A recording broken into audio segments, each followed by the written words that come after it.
할렐루야.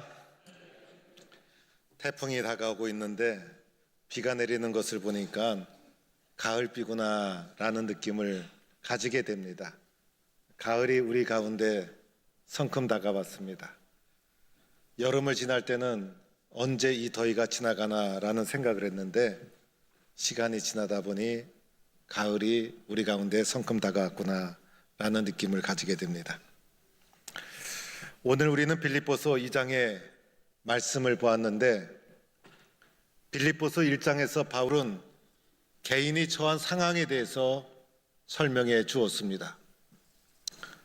그리고 나서 2장에 와서 본격적으로 말씀을 시작하면서 교회와 성도들에 대한 권면의 말씀이 오늘 2장 1절부터 11절의 내용인 것입니다. 성도들은 어떻게 교회를 섬겨야 되는가? 교회는 어떠한 공동체인가?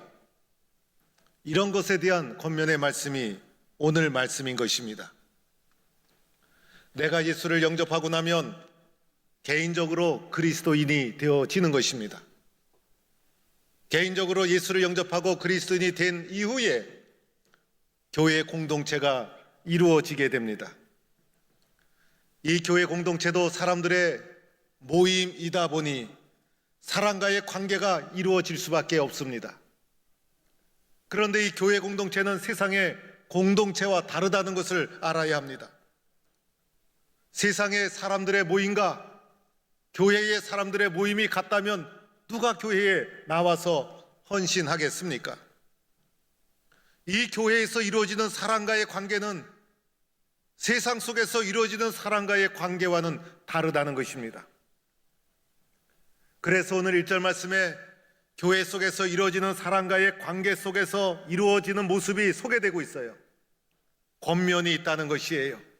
사랑의 위로가 있다는 것이에요. 성령의 교제와 긍휼과 자비가 교회 공동체 안에 사람과의 관계 속에 있다는 것입니다. 그래서 교회에서는 성도들끼리 서로가 권면하고 격려하는 공동체, 어렵고 힘들 때마다 서로가 예수님의 사랑으로 위로하는 공동체, 교회에서는 교제가 이루어지되 인간적인 교제가 아니라 성령의 교제가 이루어지는 공동체, 그리스도의 긍휼과 자비가 이루어지는 공동체가 교회 공동체라는 것입니다. 세상의 사람들의 모임은 이와 같지 않아요. 세상의 사람들과의 모임은 경쟁과 시기와 그리고 경쟁에서 다른 사람을 밟아야 올라가는 것이 세상의 사람들의 모임이라면 교회 공동체에는 성령의 교제, 사랑의 위로, 그리고 긍휼과 자비로 이루어지는 사람 관계망이 형성되는 것이 교회 공동체라는 것입니다. 이러한 교회 공동체에서 하지 말아야 될 것이 있어요. 교회이기 때문에 하지 말아야 될 것, 다툼과 허영을 하지 말아야 된다는 것이에요.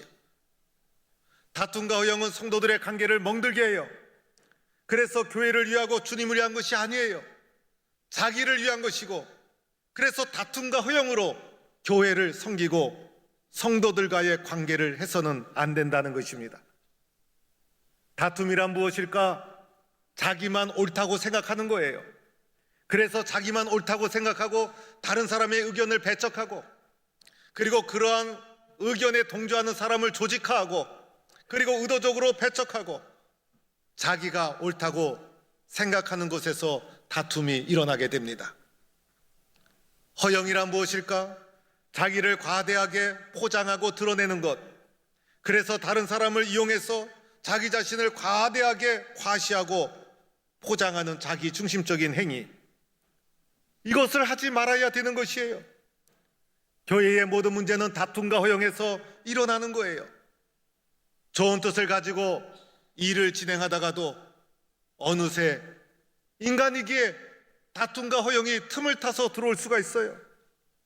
아무리 좋은 일이라도 다툼과 허영이 나타나면 중단해야 됩니다. 교회에서 있어서는 안 된다는 것입니다. 그러면서 동시에 사도 바울은 오늘 말씀을 통해서 교회 공동체 안에 사람들과의 관계망 속에 꼭 있어야 될 것을 7가지를 제시하고 있어요. 오늘 말씀을 분석해보니 7가지가 등장해요.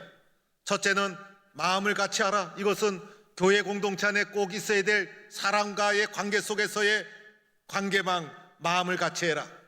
두 번째는 같은 사랑을 가지라. 사랑을 가지되 같은 사랑을 가져라. 세 번째는 뜻을 합하라. 우리가 뜻도 하나요, 사랑도 하나요, 마음도 하나요. 네 번째는 동일한 말씀이지만은 한 마음을 품어라. 그래서 많은 사람들이 모여 있지만은 한 마음 한 뜻으로 하나 된 공동체가 교회 공동체라는 것이에요. 다섯 번째는 오직 겸손한 마음으로. 여기서 겸손이라는 것은 헬라어 언어에는 비천이라는 뜻도 담겨 있어요. 나를 비천하게 낮추고 다른 사람을 높여라. 이것이 교회 공동체 안에 관계 속에서 이루어져야 될 내용이라는 것입니다. 여섯 번째는 각각 자기보다 남을 낮게 여기라. 나를 높이는 것이 아니라 나를 낮추고 다른 사람을 높이는, 다른 사람의 영혼을 배려하고 포용하고 그리고 존중하는 마음. 일곱 번째는 각각 자기 일을 돌아볼 뿐더러 또한 각각 다른 사람의 일을 돌아보아라. 자기 일도 성실하게 잘 감당하지만은 자기 일만 하고 끝내는 것이 아니라 나보다 연약한 자의 상황을 배려하고 살펴보고 함께하는 일, 돌아보는 일, 이것이 교회 관계망 속에서 이루어져야 될 일들이다라고 하면서 교회 속에서 이루어질 내용들을 7가지로 우리에게 제시하고 있어요. 그렇게 되고 나면 어떤 결과가 주어지게 될까? 나의 기쁨이 충만하게 되리라. 사도 바울은 예수 그리스도 안에서 기쁨을 충만하게 누렸는데 그리스도 안에서 누렸던 이 기쁨, 주님이 주시는 기쁨이 너희 안에 충만하게 되리라. 여러분, 이 7가지 요소를 잘 순종해서 포용하고 순종하는 성도가 될 수 있기를 바랍니다. 그런데 이 7가지 요소를 일일이 기억하기 좀 어렵잖아요. 그래서 한마디로 요약한다면 무엇이 될 수 있을까? 바로 예수님의 마음이라 할 수가 있는 것이에요. 7가지를 일일이 다 기억하기 복잡하잖아요. 딱 한 가지만 기억하면 돼요. 바로 예수님의 마음. 그래서 오늘 5절 말씀에 너희 안에 이 마음을 품어라. 곧 그리스도 예수의 마음이니. 예수의 마음을 너희 속에 품어야 된다는 것입니다. 예수의 마음을 품는 것, 이것을 우리가 꼭 해야 되는 일인 것이에요. 여러분, 어느 날 마음이 병들고 마음이 아프고 마음이 힘든 분들이 얼마나 많이 있습니까? 인생의 모든 문제는 마음 먹기에 달려있는 것이고 마음에서 이루어지고 있구나라고 생각이 됩니다. 모든 것이 마음의 문제예요. 마음에서 풀어지면 다 풀어지는 거예요. 마음에서 막혀버리면 다 막히는 거예요. 아무리 좋은 것이라도 마음에 들지 않으면 아무 소용없어요. 어렵고 힘들어도 마음이 행복하면 행복한 삶을 살게 되는 거예요. 마음이 아프고 마음이 병들고 마음에서 힘들고 또한 마음에서 기쁘고 마음에서 즐겁고 인생의 모든 문제는 마음에서 이루어지고 있는 것이에요. 마음 때문에 사는 것이 고통스럽게 느껴지는 것이고 마음 때문에 사는 것이 행복하게 받아들여지기도 합니다. 내 마음을 내가 어떻게 잘 지켜나갈 수 있을까? 내 마음을 어떻게 내가 내 힘으로 잘 지켜나갈 수 있을까? 내 마음을 내가 내 힘으로 어떻게 할 수가 없는 거예요. 주님은 우리에게 이렇게 말씀해 주십니다. 너희 마음속에 예수 그리스도의 마음을 품어라. 어미 닭이 병아리를 품듯이 예수 그리스도의 마음을 너희 마음에 품어라. 예수 그리스도의 마음이 여러분의 마음에 들어가야 한다는 것입니다. 예수님의 마음을 여러분의 마음속에 따뜻하게 가득히 충만하게 품는 성도가 될 수 있기를 축원합니다. 그러면 예수님의 마음이 도대체 어떤 마음일까? 예수님은 어떤 분이시길래 그 마음을 품으라고 하는 것일까? 오늘 빌립보서 2장 5절 이하에 초대교회 기독론, 초대교회 그리스도론에 대해서 말씀해 주고 있어요. 예수님은 도대체 어떤 분이실까?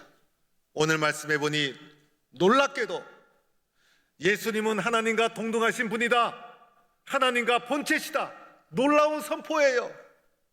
십자가에 달리신 그 예수님께서는 전능하신 하나님, 말씀을 창조하신 하나님, 그리고 못하실 것이 없는 유일하신 하나님, 그 하나님과 동등한 분이 바로 예수 그리스도.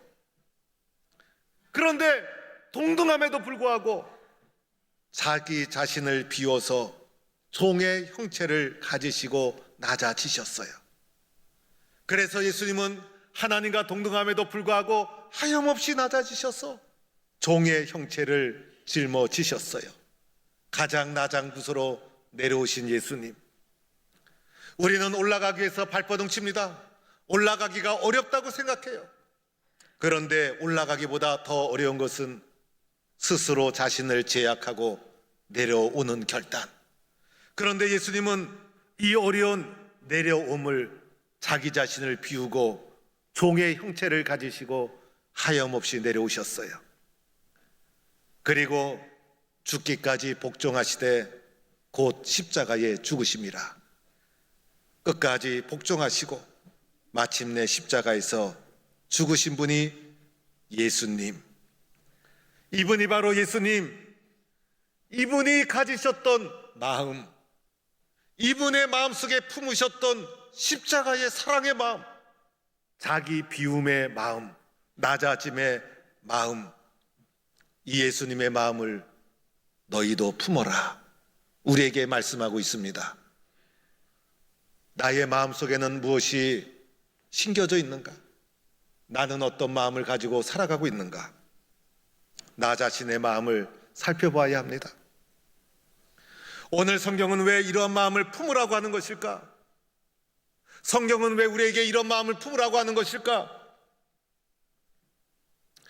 교회 공동체를 이루고 있음에도 불구하고 아직까지도 시기와 다툼, 허영, 시기, 질투, 미움이 우리 속에 존재하고 있기 때문에 예수 믿는다고 하면서도 다툼과 허영으로부터 벗어나고 있지 못하기 때문에, 그것 때문에 교회에 자꾸 문제가 일어나기 때문에, 빌립보 교회 문제도 바로 여기에서 시작하고 있기 때문에 너희에게 가장 필요한 것은 예수 그리스도의 마음을 품는 것이다.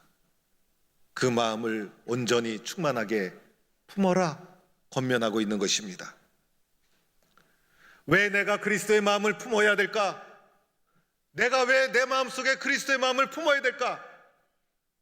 내가 그래도 예수를 그리스도로 고백하는 그리스도인이기 때문에, 예수님을 사랑하기 때문에, 예수님의 십자가의 사랑을 받았기 때문에, 예수님을 그리스도로 고백하는 그리스도인이기 때문에 내 마음에 주님의 마음을 품어야 합니다. 오늘 이 말씀은 예수님을 모르는 자들에게 하신 말씀이 아니에요.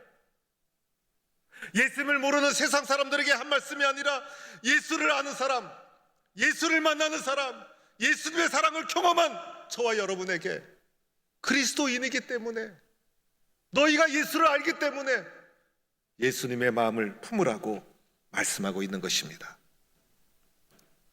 예수님의 마음을 품는데 어떤 일이 벌어지게 될까?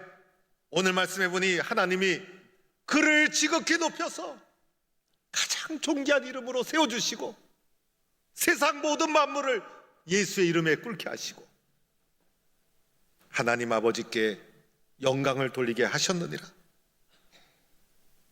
우리가 예수의 마음을 품는 그 순간, 내가 예수의 마음을 품는 그 순간 하나님은 저와 여러분을 높여주십니다. 예수의 마음을 품으면 하나님이 나를 높여주신다, 이런 마음을 가지고, 이런 믿음을 가지고 살아가는 자가 그리스도인이에요. 세상 사람들은 자기 스스로 높아지려고 발버둥 쳐요. 얼마나 힘이 들고 얼마나 피곤합니까? 그런데 그리스도의 마음을 품고 예수님과 함께 낮아지면 주님은 나를 높이신다, 나는 나를 낮추고 하나님은 나를 높이고, 나는 나를 겸손히 낮추고 하나님은 나를 하염없이 높여주고, 이것이 그리스도인의 모습이어야 하는 것입니다. 사랑하는 성도 여러분, 오늘 우리는 성찬에 나가면서 주님이 찢기신 살을 기념하여 떡을 받아서 제가 먹습니다. 잔을 받아서 그것을 우리의 몸속에 집어넣습니다. 떡과 잔을 받으면서 그것을 내 속에 넣으면서 일반적인 떡과 잔이 아니라 이 자리에 성령께서 함께 하시고 나는 신앙 고백하며 떡과 잔을 받아서 내 속에 넣는 것입니다. 그리고 이 떡과 잔이 나를 위해 흘리신 주님의 몸과 피를 기념하는 것이다 라는 마음으로 내 속에 넣게 되는 것이에요. 그러면서 우리는 속으로 다짐해야 합니다. 주님, 저는 주님의 마음을 내 속에 넣습니다. 주님, 저는 주님의 마음을 내 마음속에 품습니다.